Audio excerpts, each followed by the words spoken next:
আসসালামু আলাইকুম। কালকে India Pakistan high voltage match দেখেছিলাম।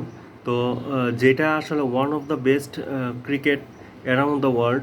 তো ইন্ডিয়া পাকিস্তান ম্যাচ মানে কিন্তু একটা বাড়তি উত্তেজনা, বাড়তি এক্সাইটিং কাজ করে আমাদের মধ্যে। তো কালকে যে জিনিসটা দেখলাম যে ইন্ডিয়ার ব্যাটিং লাইন আপ কিন্তু one of the best strong batting line up. তাদের রোহিত কোহলি, ঋষভ পান্টের মতো world class top order batsman আছে, কিন্তু পাকিস্তানি বোলিং লাইন আপ কিন্তু যথেষ্ট ভালো বল করেছে, যেই কারণে 120 রানের মধ্যে তাদেরকে বেঁধে রাখতে পেরেছে। এবং আমির, শাহিন শাহ আফ্রিদি, তারপর হ্যারিস রফ, নাসিম শাহ, এই চারজন যে বোলিং করেছে তা আউটস্ট্যান্ডিং।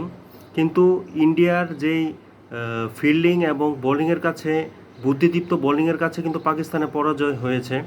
কারণ 120 রান যে ইন্ডিয়া করেছে, এতে কিন্তু ফুল 20 ওভার্স তারা খেলতে পারেনি। 19 ওভার ব্যাট করে 119 করেছে, তো 120 টার্গেট দিয়েছিল পাকিস্তানকে। তো সেক্ষেত্রে কিন্তু তারা মানে আমরা যে এক্সপেক্ট করছিলাম, যে আইপিএলের যে এক্সপেক্ট করছি যে ইন্ডিয়া হয়তো 180, 190 বা 170 এরকম করবে, কিন্তু NASA cricket county stadium, new ইয়র্কের যে পিচ, সেই পিচ কিন্তু আসলে ওইরকম আচরণ করছে না। কারণ রিসেন্ট ম্যাচগুলোতে দেখা গেছে যে যে শ্রীলঙ্কা আফ্রিকা ম্যাচ হলো, শ্রীলঙ্কা 77 রানে অল আউট হয়ে গেল। আফ্রিকাও মানে 16 ওভার চলে গিয়েছিল প্রায় জিততে, মানে অনেক কষ্ট হয়েছিল। তারপরে গতকালকে ম্যাচটাও যদি দেখি ইন্ডিয়া পাকিস্তানের, সেক্ষেত্রেও 120 রান ইন্ডিয়া ডিফেন্ড করেছে। তো পাকিস্তানও কিন্তু 120 চেস করতে পারেনি, 6 রানে পরাজয়। তো তারপরে নেদারল্যান্ড আফ্রিকার ম্যাচটাও যদি দেখি, তো সেই ক্ষেত্রে কিন্তু নেদারল্যান্ড আফ্রিকার ম্যাচেও 104 রান টার্গেট দিয়েছিল নেদারল্যান্ড। তো 12 রানে 4 উইকেট পড়ে গিয়েছিল সাউথ আফ্রিকার। সেক্ষেত্রে 88 রানে 6 উইকেট চলে গিয়েছিল। তারপরে একমাত্র এক্সপিরিয়েন্সের কাছেই কিন্তু নেদারল্যান্ড হেরেছে। আর আফ্রিকা একমাত্র অভিজ্ঞতার ভিত্তিতেই জিতেছে। তো আমরা যতটুকু জানি যে সাউথ আফ্রিকা প্রেশার ম্যাচগুলোতে আসলে তেমন ডমিনেটিং পারফরমেন্স করতে পারে না।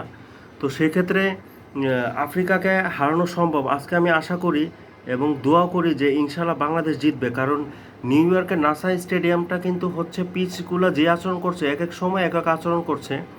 তো আচরণটা কিন্তু অনেকটা আমাদের লাইক মিরপুরের উইকেটের মতো, গামিনী ডি সিলভা যে উইকেটটা বানান মিরপুরের, সেটার মতো। তো আমি আজকে আশা করব যে ইনশাল্লাহ আমরা বাংলাদেশ জিতুক। বাংলাদেশ যদি তাদের ইনশাল্লাহ ন্যাচারাল গেমটা খেলতে পারে, তাহলে ইনশাল্লাহ সম্ভব জিতা। তো আমি মনে করি যে বাংলাদেশ যদি তাদের গেম প্ল্যান অনুযায়ী খেলে এবং ব্যাটিংটা যদি মোটামুটি 120, মানে আগে ব্যাট করে যদি 120 বলে 20 ওভার্স খেলে যদি 125-30 বা খুব ভালো হলে 140 প্লাস করে, তাহলে কিন্তু ইনশাল্লাহ আমাদের পক্ষে ভালো কিছু করা সম্ভব। কারণ সাউথ আফ্রিকা এই পিচে দেখা গেছে যে 120ও ডিফেন্ড করে ফেলে ইন্ডিয়া। আফ্রিকাও 104 চেস করতে গেলে, 77 চেস করতে গেলেও অনেক কষ্টে জিতে যায়। তো সেক্ষেত্রে কিন্তু এই পিচটা কিন্তু একটা ভাইটাল ফ্যাক্টর হতে পারে আমাদের জন্য।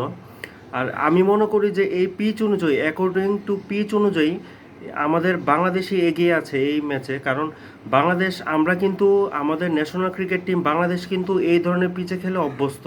মিরপুরের এই পিচে কিন্তু আমরা হরহামেশাই খেলে থাকি এবং ইনশাল্লাহ রেজাল্ট বের করে আনতে পারি এবং উইনও হই।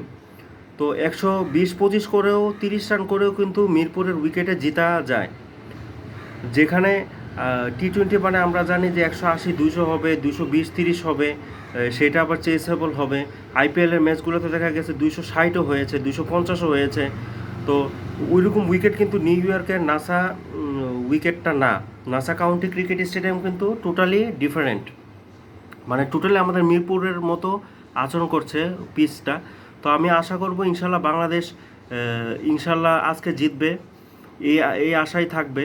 কারণ আমাদের বোলিং ডিপার্টমেন্ট আলহামদুলিল্লাহ অনেক ভালো করছে, আজকেও ইনশাল্লাহ ভালো করবে। ব্যাটিংটা যদি ইনশাল্লাহ আমরা কিছু করতে পারি, ভালো কিছু করতে পারি, তাহলে ইনশাল্লাহ আমাদের এই ম্যাচটা বের করা সম্ভব। তো আজকে এই পর্যন্তই, সবাই ভালো থাকবেন। আপনাদের কমেন্ট বক্সে আপনাদের মন্তব্য মতামত আশা করছি। আসসালামু আলাইকুম ওয়া রাহমাতুল্লাহি ওয়া বারাকাতুহু।